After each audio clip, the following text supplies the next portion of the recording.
જાનુ માર દીકુ માની જાને હવે હું તારાથી કાંઈ નહીં છુપાવું. બસ માર વાલી, હું આપણા ભોલુના હમ ખાઈને કહું. બસ હવે કાંઈ નહીં છુપાવું તારાથી, બધુંય તને કહી દે સાચે સાચું. એમને તમાર મન કેવું ન દે દેણું એટલું બધું માથે છે તો હું તમને દેવા ન લાગુ.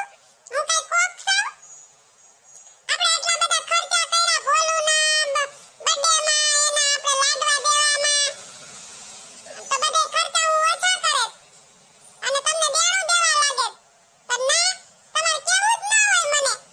તમે મને ક્યાં તમારી સમજો છો? પારકી સમજો છો એટલે મને કઈ કીધું નહીં. હા, હવે ખબર પડવા માંડી તને? હે ભૂતળી, હવે બધી ખબર પડવા માંડી ખર્ચા કરવાની ને દેણું છે ને બધી. કઈ તો ખબર નથી પડતી. હું કહેતી હતી કે ભૂતળી આટલા બધા ખર્ચા ન કરાય, ન કરાય. તો કોઈનું બાપનું માનો થોડા તમે? તો માસી પણ મને થોડી ખબર હતી કે શેરા જવાવે દેણું કર્યું છે એટલું બધું.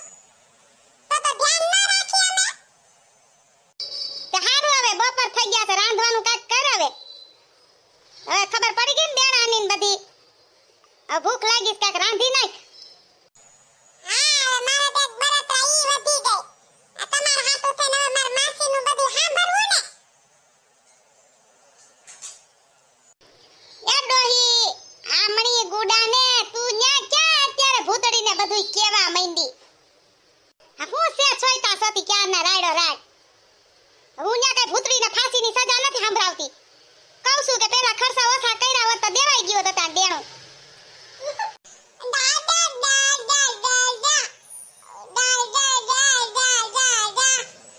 હા દીકુડો દાદા દાદા બોલે છે. તને બોલે તો આવડી ગઈ છે દકડાને. હા ભોલું દીકા, તાર મમ્મી બહુ ડૂટડીની થાતી હતી વાયડીની. ખબર નથી ને ત્યાં સુધી કે તાર બાપાએ પૈસા લીધા જ માર પાસેથી. હા, માસી 50,000 આપો ને માસી 40,000 આપો ને લઈ માથે કર્યો બોજો. હવે ભૂતડીને ખબર પડશે દેવાની. જોયું ને હવે કેટલું બોલે છે જોવાથી. છોકરાને બધું કહે છે ને સંભળાવે છે મને. મારે તો તને સાંભળવું ને બધું. તમને એટલી ભાન નથી કે માથે એટલું દેણું થઈ ગયું છે તો આપણે ધ્યાન રાખીએ હવે. અરે માર ગાંડી, માર જાનુ, માર દક્કુ, દેણાનું ટેન્શન આવી ગયું માર વાલીને. હાલ આપણે ક્યાંક ફરવા જાય એટલે તારું મન થોડુંક હરવું થઈ જાય, થોડુંક તને દેણામાંથી તું બહાર નીકળ. તું આમની આમ ચિંતા કર્યા કર એટલે હું તને નતો કહેતો વાલી. હવે દોઢ ડાયનો થાતો ફરવાનો દીકરો થાતો દેણું છે ઈ કરીને પેલા ફરવા લઈ જાવ ને વાં લઈ જાવ ને તું જ વાધો કીનો છો. હરક બધોય તને જ છે, બધોય ફરવાનો ને વાન જવાનો. એઠીનો બેયને અરે માસી લઈ જાવી પડે ને ફરવા. એક તો ઈ ટેન્શનમાં આવી ગઈ છે તો ક્યાંક લઈ જાવ તો થોડુંક એનું મન હરવું થઈ જાય એટલે કહું છું. બસ જોઈ લીધું. એક આ માર બાકી રહી ગયું તો સાંભળવાનું. હવે ક્યાંક ફરવા જવાનું થાય કે કંઈક વસ્તુ લેવાનું થાય ને બધું મારે સાંભળવું ને અત્યારે. મારે ક્યાંય ફરવા નથી જાવું. પેલા દેણું છે ને એ દઈ દ્યો પછી ફરશું આપણે. ઈ તો સાંભળવું પડે. કોક પાસે પૈસા લીધા હોય તો તને એટલી ભાન નથી કે આપણે માથે હોય તો આપણે ક્યાંય ફરવા ન જવાય. પેલા આપણે ઈ કરાય પછી કરે. ભૂતરાને તો ભાન નથી, ઈ તો બુદ્ધિ વગરનો છે. તને તો ભાન છે કે નહીં કાઈ ડોફી? બસ માસી, હવે તમે બહુ બોલો છો. પૈસા દીધા છે તો હું થયું? હું તમને હાન થાય તમારા પૈસા તમારા ઘરે દઈ જાય. તમે છે ને તમારા ઘરે વિયા જાવ, મને આ નહીં પહોંચાડ પડે. આ તો ભૂતરી કઈ બોલતી નથી એટલે તમે સોઈટા જ છો, એક ધારા બધું કીધા જ કરો છો. હા તે એવો બહુ પાવર છે તારામાં, પૈસાનો દઈ જાજે હાન થાય તો મને કાઈ શોખ નથી આ રહેવાનો, સમજો? હાલે ડોહા, હાલ ઊભો થા, હાલો ઘરે હવે, હાલો આપણે કાઈ નથી રહેવું અહીંયા. બસ થઈ ગઈ શાંતિ તને? કયું ની ઉપાડે આવી હતી વલીને કીધ હતી. હવે આ ઘર ભેગીની થાન કરવા માંડ બધુંય કામ. તમને ન હોય દાસુ બંધ નથી રાખવું. ઘડીક વાર જીભડો તો મોઢામાં રખાય કે નહીં?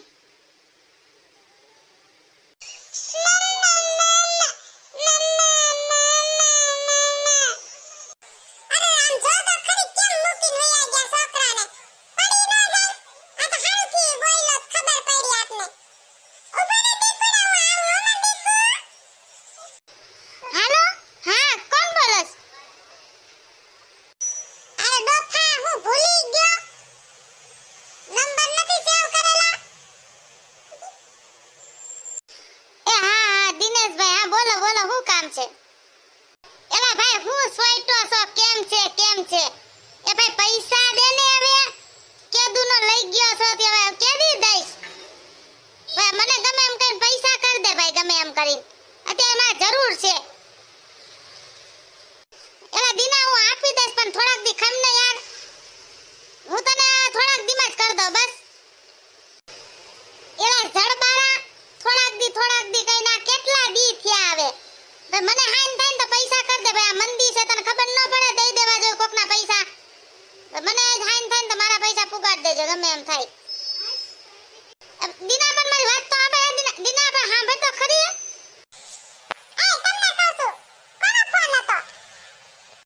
કાઈ ને ઓલો દીનાનો ફોન હતો પૈસા માંગે છે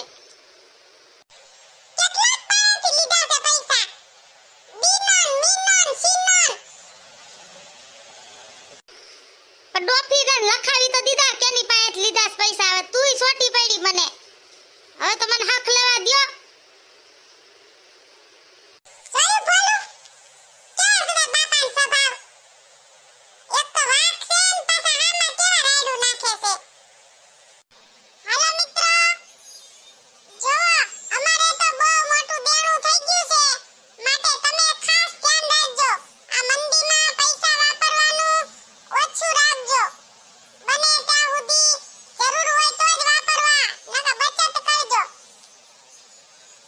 અને હા મારે દેણું થઈ ગયું છે તો તમે કમેન્ટમાં લખી જણાવજો કે મારે એને કઈ રીતનું હેન્ડલ કરવું દઈ દેવું કે પછી બૂચ મારવું